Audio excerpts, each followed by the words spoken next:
이 사람들이 한 사람 한 사람 하나님을 만나고 하나님을 만남으로 인한 하늘의 복을 온전히 받아 누리게 하여 주시옵소서. 하나님 앞에 또 우리가 예배하기 위하여 모일 때에 삶의 예물들을 가져왔습니다. 하나님께서 기뻐 연락하여 주시고 우리의 연약한 몸과 마음을 가져왔습니다. 강하게 하시고 치료하시고 회복하시는 주의 은혜로 덮어 주시옵소서. 기도의 제목들이 있습니다. 하나님께서 들으시고 응답하여 주시옵소서. 하나님, 아직도 이 땅 위에는 주님을 알지 못하고 살아가는 많은 영혼들이 있습니다. 그들이 주님을 알게 하시고 하나님을 닮아가게 해주시고 생명을 얻는 구원을 얻게 하여 주시옵소서. 하나님, 특별히 카자흐스탄과 중앙아시아 그리고 한반도를 기억하여 주시옵소서. 위정자들이 백성들을 겸손히 잘 섬기게 하여 주시옵소서. 하나님, 또 코로나로 인하여서 이곳저곳에서 이 모양 저 모양으로 하나님께 부르짖으며 기도하는 그 기도의 소리들을 하나님께서 알고 계시오니 하나님께서 이들을 불쌍히 여기시고 치료하시고 회복하여 주시고 이 코로나의 시대가 빨리 종식되도록 은혜 베풀어 주시옵소서. 하나님, 이 시간에 주께서 말씀을 주셨사오니 말씀을 잘 깨달아 알게 하시고 하나님 원하시는 그 뜻대로 살아가게 하여 주시옵소서. 예수님 귀하신 이름으로 기도합니다. 아멘. 할렐루야.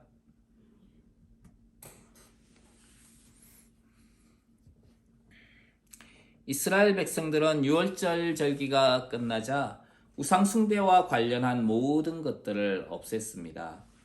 이들이 하나님께서 다시 유월절과 같은 은혜를 베푸셔서 포로가 되어 간 자들이 돌아오기를 간절히 바라고 있었던 것을 우리는 알고 있습니다. 이스라엘 백성들은 포로가 되어 잡혀간 자기 백성들을 돌이킬 수 있는 분은 오직 하나님밖에 없다는 것을 인정하고 있었습니다. 이것은 또한 이스라엘 백성들이 하나님에 대한 신앙이 회복되었다는 것을 우리는 알 수가 있는 것이죠. 하나님께 대한 신앙을 가지고 회복된 이들이 제일 먼저 하는 것은 회개입니다. 세례 요한이 요단강에서 외쳤던 것은 회개하라는 것이었습니다. 예수님께서 사역을 시작하시면서 제일 먼저 외쳤던 말씀이 회개하라 천국이 가까웠느니라는 것이었습니다. 우리가 예수님을 믿을 때 제일 먼저 해야 하는 것은 회개입니다. 하나님께 우리의 신앙을 회복할 때에 우리가 제일 먼저 해야 할 것은 하나님을 떠났던 곳에서 다시 하나님께로 향하는 회개인 것이지요. 이스라엘 백성들이 어떻게 회개하였는가 하는 것을 성경은 우리에게 말씀하고 있습니다. 이스라엘 백성들이 유다 여러 성읍에 있던 주상들을 깨뜨리고 아세라 목상들을 찢고 산당들과 제단들을 제거하여 없앴다라고 성경은 말씀하고 있습니다. 주상들과 아세라 목상들은 우상을 가리키는 것입니다. 하나님은 너희를 위하여 우상을 만들지 말라라고 십계명을 통해서 말씀하셨죠. 우상은 하나님을 떠난 사람들이 자신을 위하여 만드는 것을 우상이라고 말합니다. 사람들이 자신을 위해 만드는 것은 어떤 것들이 있을까요? 자신의 안일과 편안을 위해서 행하는 모든 것들이 우상에 해당합니다. 거기에는 안락한 집이 있을 수도 있고 자기 욕망을 실현시켜 줄 수도 있는 바벨탑과도 같은 것이 있습니다. 자기 욕망을 대리만족시켜 줄 수 있는 자녀들을 향한 집념과 야망이 있을 수도 있습니다. 어떤 부모님들은 자기가 이루지 못한 꿈을 자녀를 통해서 이루려고 하는 욕심을 가지고 있어요. 그래서 나는 아니었지만 너는 의사가 되라. 너는 변호사가 되라. 자녀들은 하고 싶은 게 다른 게 있음에도 그런 걸 원하지 않고 아니야 너는 의사가 돼야 돼. 너는 변호사가 돼야 돼. 그런 자녀들에게 그런 압박감을 가져다 주는 것이지요. 그렇게 자신을 위해 그리고 자기의 욕망과 자기의 야망을 위해서 행하는 모든 것들이 우상이 될 수가 있는 것입니다. 산당과 제단은 하나님의 방법이 아닌 자기 생각을 따라 행하는 종교적인 것들을 가리킵니다. 이것은 마치 자기 가족이 복을 받도록 하기 위해서 자기 생각으로 수단과 방법을 가리지 않고 어떻게 해서든지 복만 받으면 된다라고 생각하는 기복적인 그 신앙을 의미할 수도 있습니다. 사사기에 보면은 미가라는 사람이 등장합니다. 그 미가의 어머니가 바로 이와 같은 방식으로 자기 자녀들은 어떻게 해서든지 복을 받기 위해서 수단과 방법을 가리지 않았던 사람입니다. 이런 것은 자기 생각으로 신앙생활을 하는 것이지 하나님께서 말씀하신 방법으로 사는 것은 아니다는 것입니다. 하나님을 떠남으로 제일 먼저 나타나는 증상은 생각부터 바뀌는 것입니다. 그 생각이 어떻게 바뀌느냐? 좋은 것으로 바뀌는 것이 아니라 좋지 않은 허망한 생각으로 바뀌게 됩니다. 사람들이 주식과 로또를 하면서 일확천금을 꿈꾸게 되는 거예요. 이런 것들이 바로 허망한 생각으로 가득하기 때문에 그런 일을 하는 것입니다. 음란한 생각과 상대방에 대한 증오와 복수 이런 것들로 가득한 마음도 허망한 마음 때문입니다. 그래서 그 허망한 마음은 미련한 생각을 하게 되는 것입니다. 남성과 여성과의 갈등, 그리고 세대 간의 갈등 모두 허망한 것들로 마음이 채워지기 때문입니다. 세상에 대해서 점점 암울한 생각을 가지게 되는 것이지요. 이것은 결국 우울증에 빠지게 됩니다. 극단적인 경우에는 어떤 이는 자기 생각과 자기 연민에 사로잡혀서 삶을 포기하는 자살을 선택하는 경우도 있습니다. 결국 사람들은 자기 만족을 위해 우상을 찾게 되는 것이지요. 이것이 하나님을 떠난 사람들에게서 찾게 되는 모습입니다.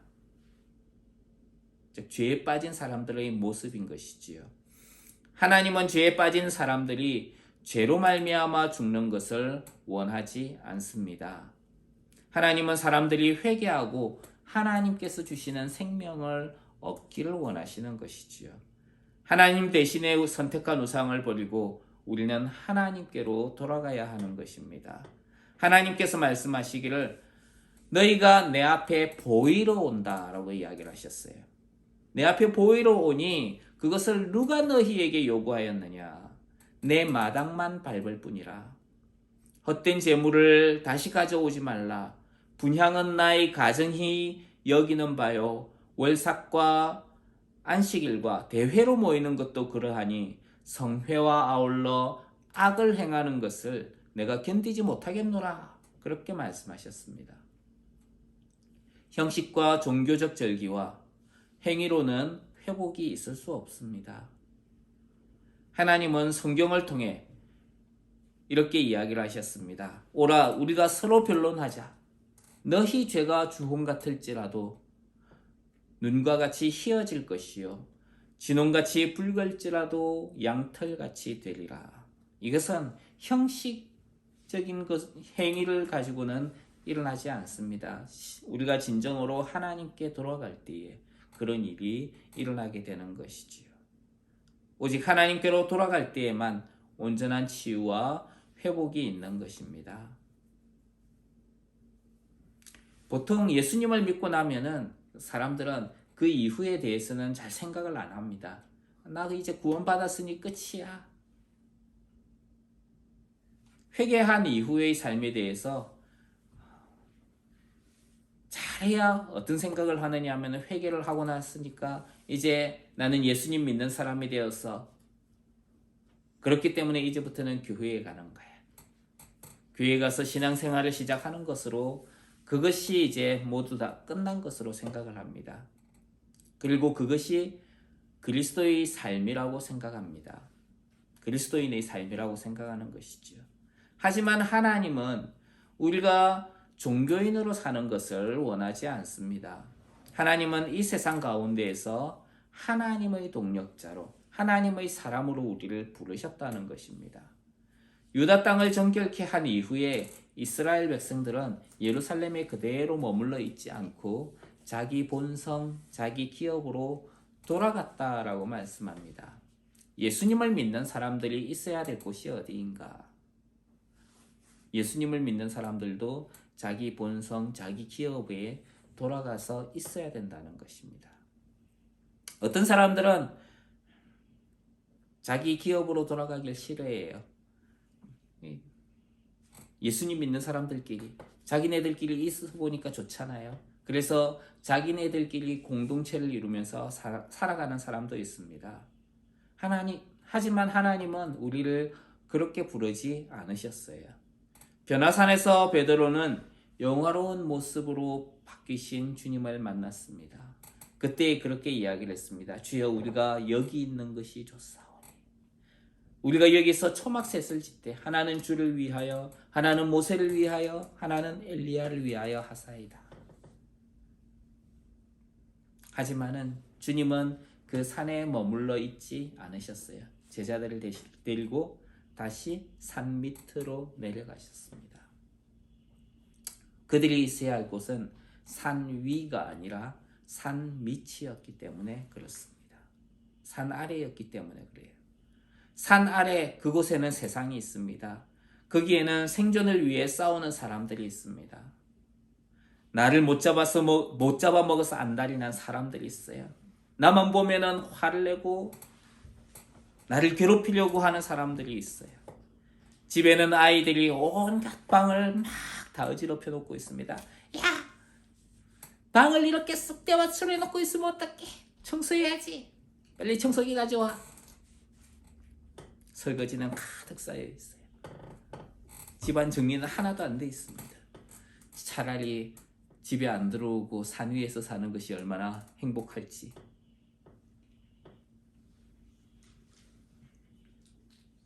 하지만 주님은 우리를 산 위에서 있으라고 부르지 않았다는 것입니다. 세상을 향하여 함께 동력하라 하고 우리를 부르신 것이지요. 히스기야는 제사장들 그리고 레위 사람들에게 직분을 주어서 번제와 화목제를 드리며 여호와의 휘장문에서 섬기며 감사하며 찬송하게 하였습니다.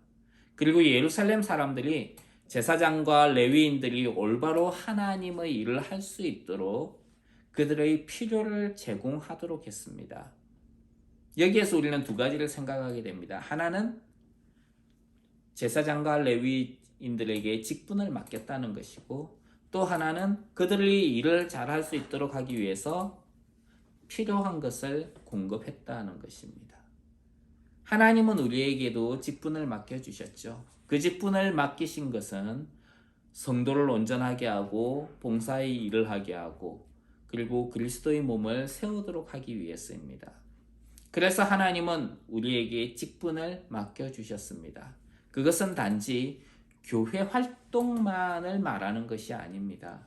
우리가 일을 해야 하는 직장에서, 가정에서, 그리고 학교에서 우리는 성도를 온전하게 해야 하는 일을 맡았습니다. 하나님께서 우리에게 그것을 주신 것이지요. 주님과 다른 이들을 위해서 우리는 봉사를 해야 하는 것입니다.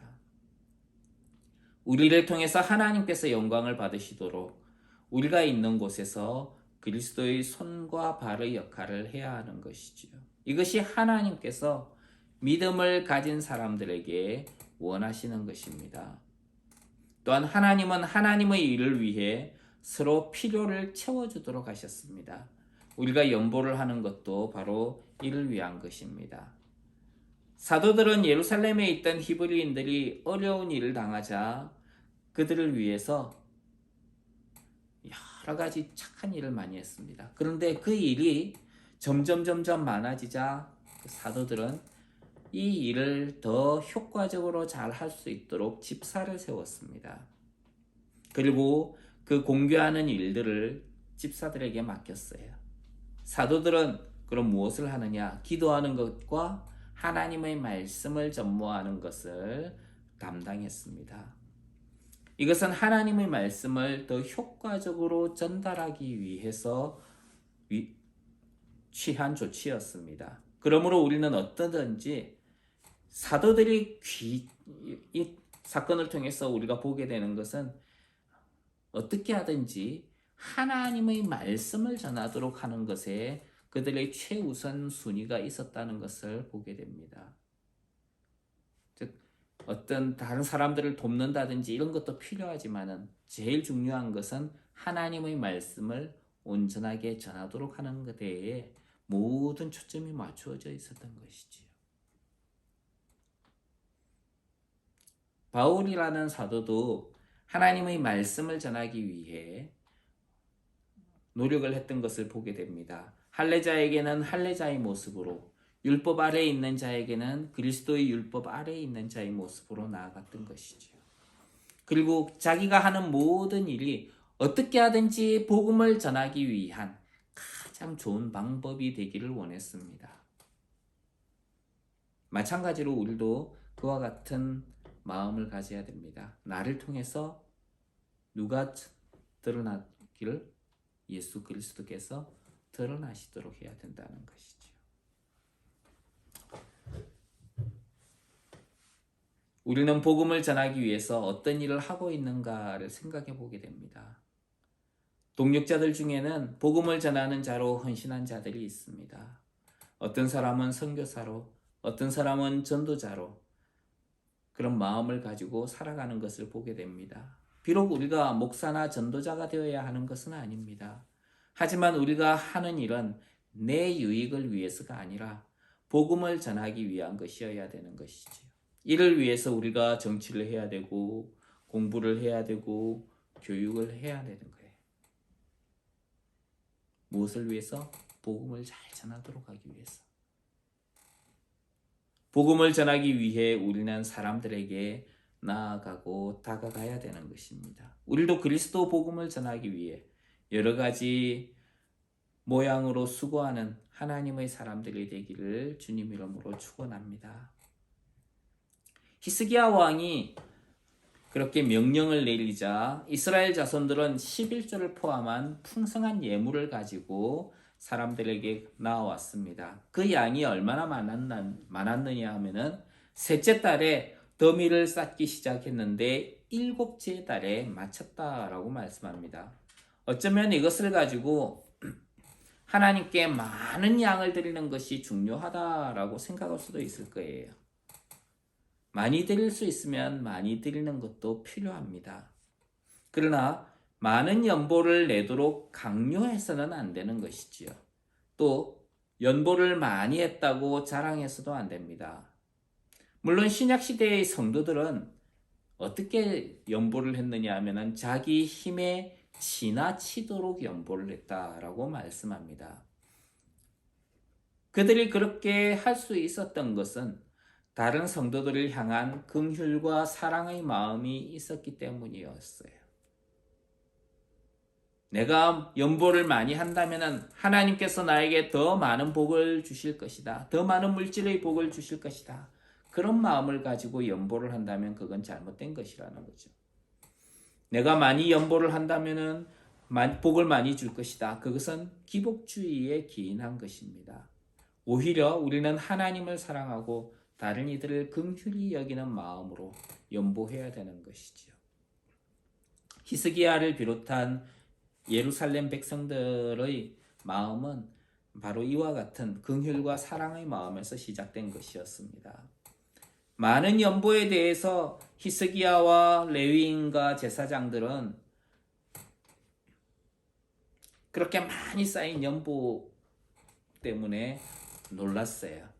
그래서 제사장들에게 물었습니다. 아니 이렇게 많이 예물이 들어올 수 있는 어떻게 이렇게 많은 재물이 쌓였단 말이냐. 그러자 제사장들과 레위인들이 백성들이 예물을 너무 많이 가져왔기 때문에 이렇게 여러 더미가 쌓였습니다.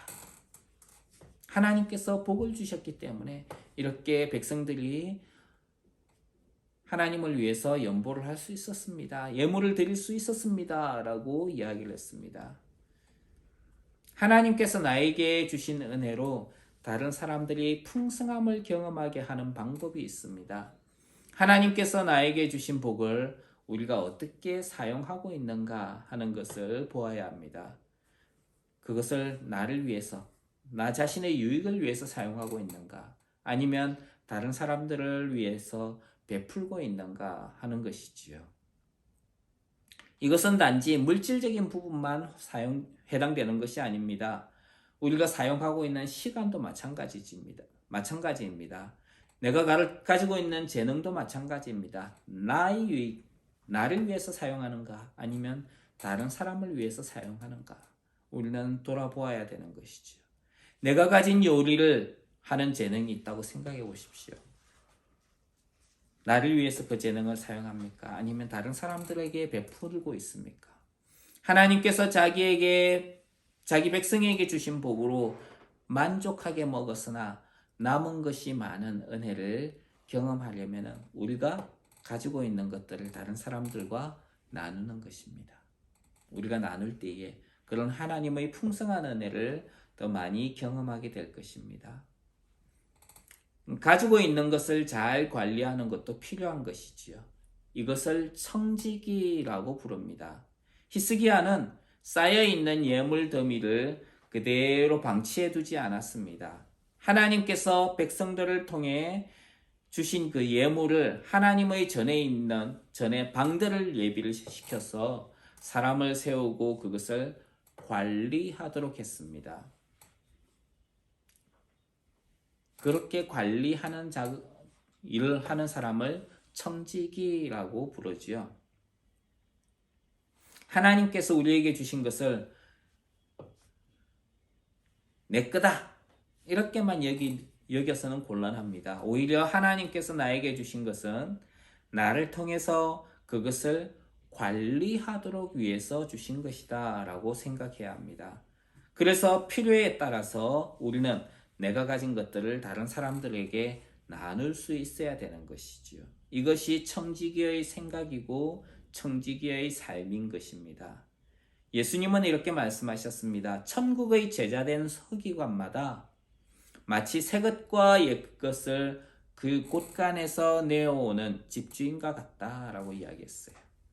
천국의 제자된 서기관, 하나님의 청지기는 자기에게 있는 것을 자기 자신을 위해서 사용하지 않습니다. 다른 사람들을 위해서, 그리고 하나님을 위해서 그것을 기꺼이 사용하는 사람인 것이지요.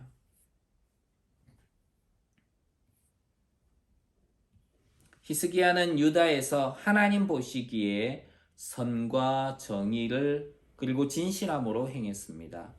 사람이 보기에 선과 정의와 진실이 아니라 하나님께서 보시기에 선과 정의와 진실함으로 행했다는 것입니다. 우리는 내 생각 혹은 사람의 생각으로 행하는 선과 정의를 종종 하나님의 선과 정의라고 오해하는 경우가 있습니다.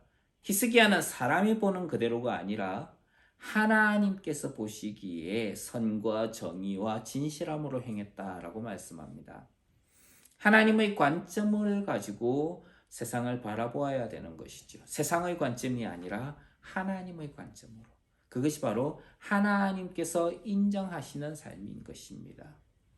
내 생각대로가 아니라 하나님께서 인정하시고 하나님께서 보시고 인정하는 삶을 살아야 되는 것이죠. 이것을 성경적 관점이라고 말합니다.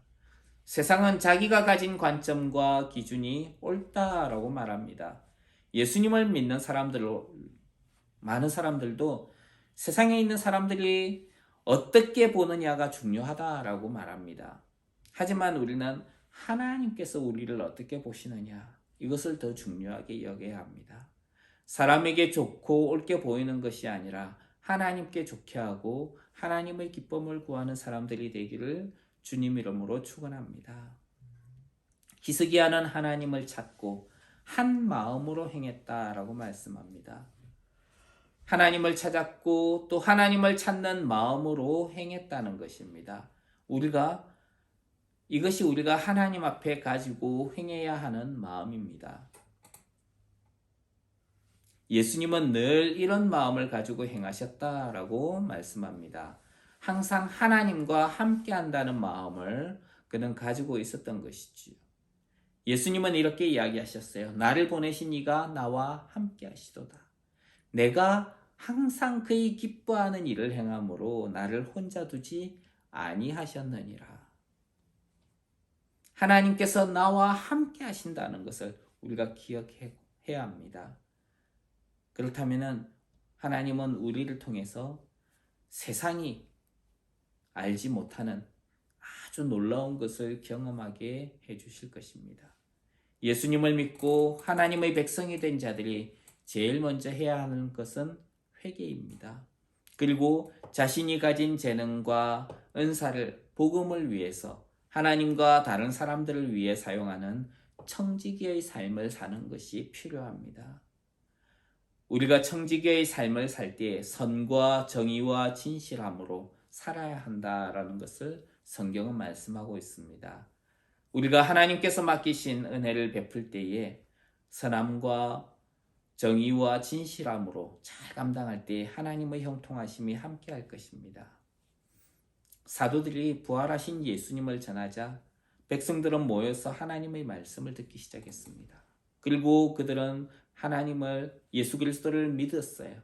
그리고 그들에게는 믿는 사람들이 다 함께 있어서 모든 물건을 서로 통용하고 또 재산과 소유를 팔아 각 사람의 필요를 따라서 나누어 주었다라고 말씀합니다. 그런데 그들이 함께 모여서 성전에서 하나님을 찬송하고 또 집에서 떡을 떼면서 기쁨과 순전한 마음으로 음식을 먹고 하나님을 찬미하니까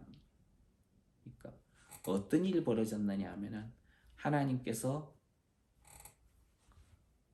온 백성에게 그들이 칭찬을 받게 했습니다.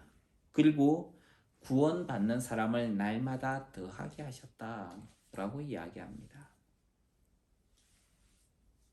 우리가 하나님의 백성답게 살 때에 하나님은 우리를 통해서 많은 이들에게 구원의 은혜를 베풀어 주실 것입니다. 그래서 우리를 통해서 많은 사람들이 생명의 주님을 알고 하나님께 나아오고 구원을 얻는 은혜가 있게 되기를 주님 이름으로 축원합니다. 기도하겠습니다. 하나님, 주님을 믿고 하나님의 백성 된 자들이 제일 먼저 하는 것은 회개라고 했습니다. 히스기야가 행한 이 개혁을 보면서 우리가 먼저 하나님 앞에서 회개하는 사람들이 되게 하여 주십시오. 그리고 하나님의 뜻을 위해서 살아가는, 하나님의 뜻대로 살아가는, 주께서 우리에게 맡겨주신 것들을 잘 감당하는 청지기로서 그 일들을 잘 감당하게 해주십시오. 그리고 성함과 정의와 진실함으로 하나님의 방법대로 살아가는 하나님의 사람들 되게 하여 주시옵소서. 예수님 귀하신 이름으로 기도합니다. 아멘. 찬송하겠습니다. 찬송가 413장입니다.